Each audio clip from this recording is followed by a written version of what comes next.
एक ऐसा बादशाह जिसकी फौज इतनी बड़ी थी कि जब वो चलते थे तो शहरों के शहर धूप में घुल जाते थे, जिसका गुरूर फिरौन से ज्यादा, जिसका खजाना कारून से भी भरा हुआ, और जिसका नाम सुन के बादशाहों की रातों की नींद उड़ जाती हो। और फिर वो बादशाह अल्लाह के घर काबा को मिटाने निकले, लेकिन न आसमान से पत्थर बरसे, न जमीन फटी, न बिजली गिरी, बल्कि ऐसा कुछ हुआ जो शायद तारीख का सबसे अजीब मोड़ है। वो बादशाह जो काबा को गिराने आया था, वही काबा का सबसे पहला खादिम बन गया।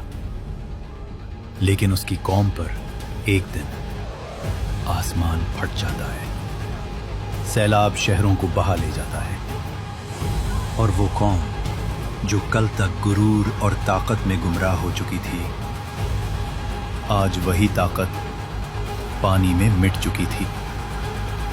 सवाल ये है, अगर बादशाह खुद ईमान ले आया था तो फिर उसकी कौम पर ऐसा खौफनाक अजाब क्यों आया कि कुरान ने उनका नाम क़यामत तक के लिए हलाकशुदा कौमों में लिख दिया।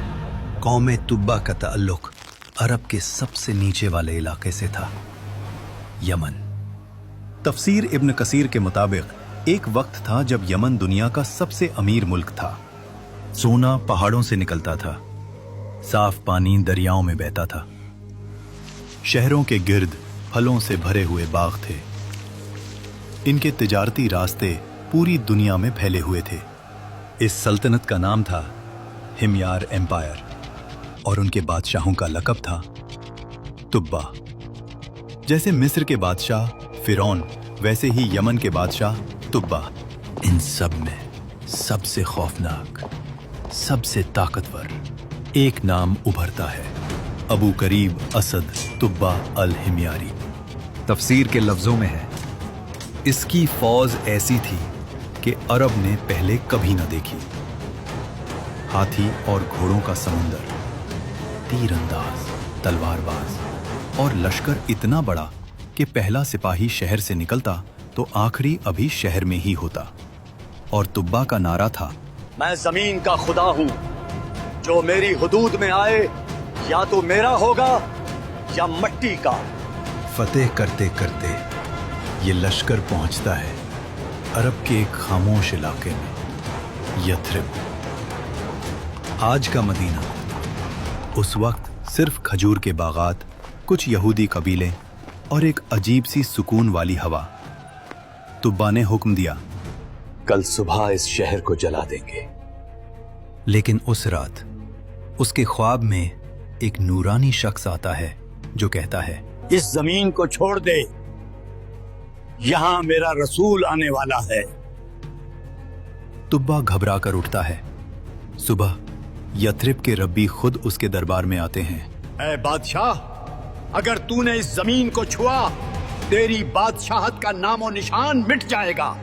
तुम मुझे धमकी दे रहे हो? मैं वो हूं जो शहरों को सांस लेने देता हूं। हम तुझे नहीं, उस नबी के रब का पैगाम सुना रहे हैं जो यहां हिजरत करेगा। तफसीर इब्न कसीर के मुताबिक ये सुनकर तुब्बा के जिस्म पर लर्जा तारी हो गया। उसने पहली बार महसूस किया कि कोई कुव्वत है जो उसके तकब्बुर से भी बड़ी है, और वो पहली दफा अपनी फौज को पीछे हटाता है। मगर शैतान अभी खामोश नहीं था। कुछ लोग तुब्बा के कान में फूंकते हैं, अरब के बीच एक घर है जिसे काबा कहते हैं। लोग वहां सोना चढ़ाते हैं। अगर हम इसे लूट लें तो अरब घुटनों पर आ जाएगा। तुब्बा मुस्कुराया। लश्कर मक्का की तरफ मुड़ता है, लेकिन जैसे ही वो हुदूद में दाखिल होता है, तफसीर के मुताबिक तुब्बा पर अचानक एक बीमारी आती है। जिस्म फूल जाता है, आंखें बाहर, जुबान सूख जाती है, सांस टूटने लगती है। फौज डर जाती है, तबीब नाकाम हो जाते हैं, जादू नाकाम, दुआ नाकाम, और फिर वही रब्बी आते हैं। सच बता, तेरे दिल में क्या था?